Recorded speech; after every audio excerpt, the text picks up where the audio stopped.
Through millennia, many attempts of getting this message to the people have failed. It's failed because people were not ready at those times.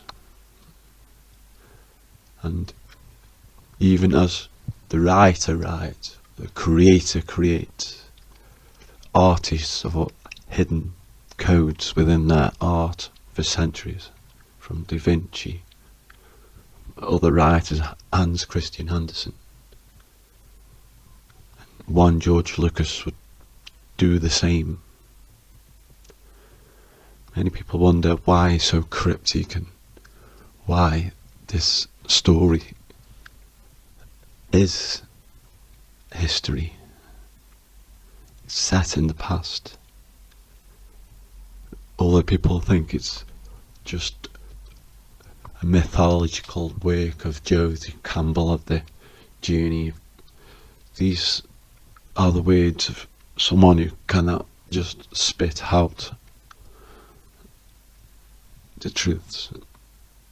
It's there for people to seek and find. It's there to tell. It tells you there.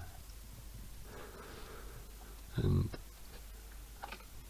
with the loss of it to the enemy, I would say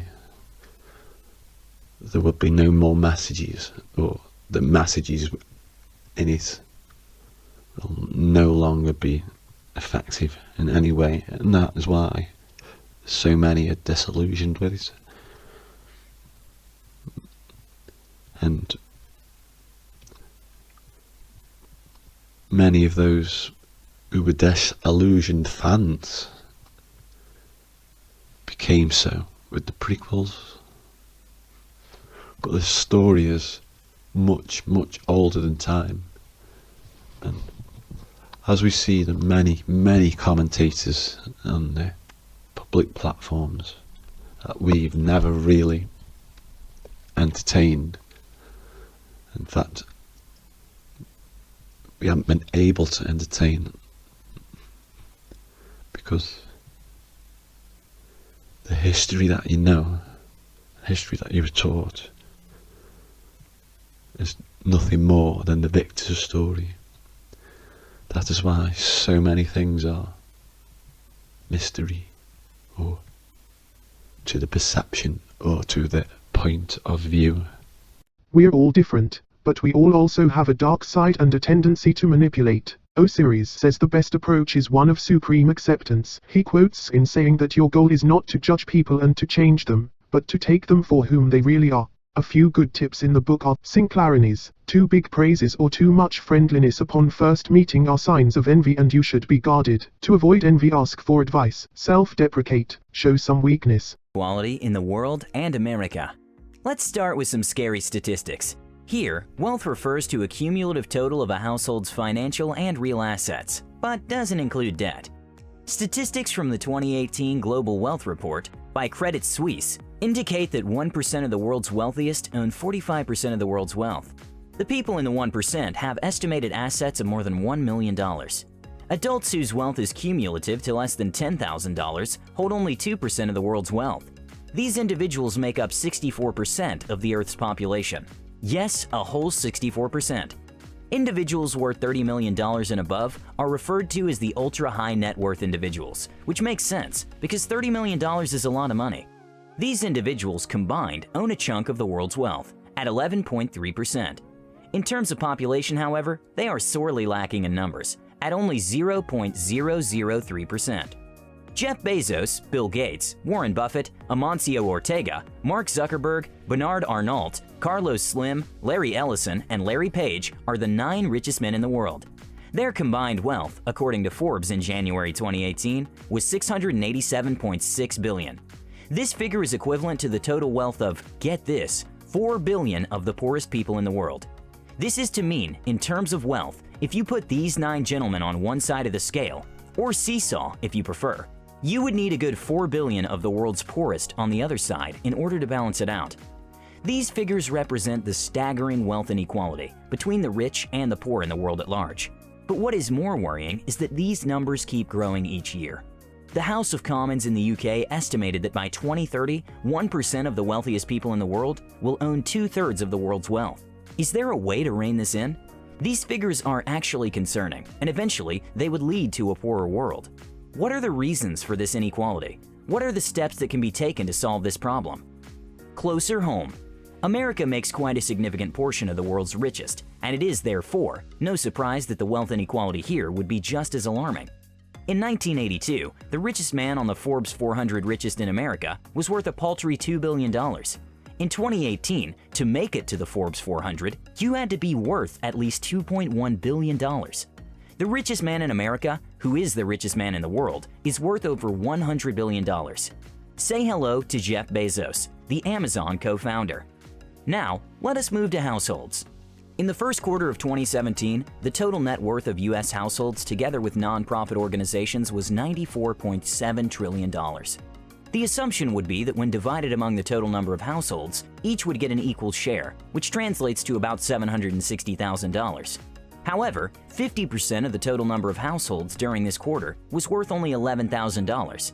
Similarly, 1% of this country's richest hold 40% of the total wealth. On the other hand, 7% of the country's wealth is held by almost 80% of the population. You can clearly identify the trend in these figures. The rich are extremely rich, and the poor extremely so as well. And it is a vicious circle that keeps spinning. This widening gap could not have been as disturbing if we had more people on the rich side. Instead, you will identify that most people hold less than 10% of the world's wealth. There are many reasons leading to this phenomenon, but the main reason behind wealth inequality is income inequality. There are different sources of income for a person: wages and salaries, benefits such as tax credits and state pensions, profits through the difference between buying price and selling price of an item, dividends, rental income, and interest on capital. Income inequality comes as a result of the market price of a certain skill. This price is usually determined through a comparison of the demand for the skill required and the number of people who are willing to offer it. So, for example, if the market requires 2 bank tellers, yet only one person is qualified for the job, he or she will get a really high income, since his skill is heavily demanded. On the other hand, if 20 people were qualified for the job, its market price would go down, because one way or the other, the job position is going to be filled. We live at a time when most jobs have a low market price, but some exclusive ones have very few qualified persons.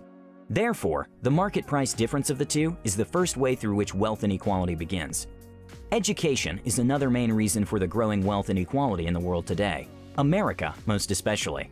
The level of education one gets is usually proportional to the skill he or she is likely to acquire. As mentioned above, the more marketable the skill, the higher the market price for it. At the same time, even though education might be free for all, the quality of education is sometimes affected by the environment and neighborhood the school is located in. Schools found in neighborhoods with a better socioeconomic class tend to produce students with a better chance of getting a highly marketable skill. Such schools are also most likely to foster intelligence, personal drive, and self-discipline, all characteristics needed to make wealth.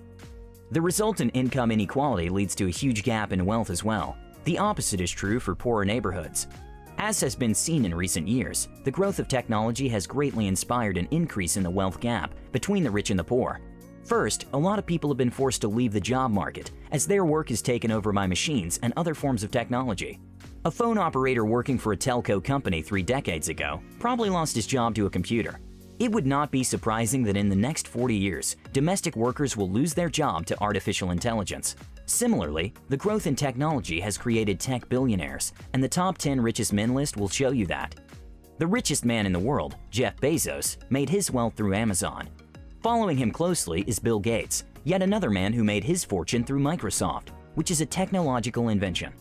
These rich personalities are increasingly rich, as they offer a service most cannot find anywhere else. The richer they get, and as manual workers lose their jobs to technology, the wider the gap between the extremely rich and the extremely poor gets. Another factor that increases this gap between the rich and poor is the tax systems in place. The tax code in most countries in the world is also unfair to the poor and can be easily manipulated by the rich. In the UK, over 10 million words are used in the tax code. Do you think these words are to help the poor by ensuring that they keep more of their money, or to help the rich and their corporations evade taxes? It's definitely debatable.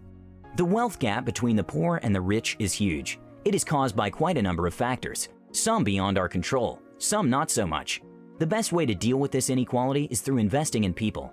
This means ensuring an equal and quality standard of education for every citizen and providing employment training that goes beyond what is taught in class. Warren Buffett did not become the third richest man in the world by applying just what he learned in class. He went over and beyond in order to get the insight he needed to make the investments that made him as wealthy as he is today. When education for all is at par, a standard minimum value is set, and from there, we can now fight wealth inequality plaguing the world.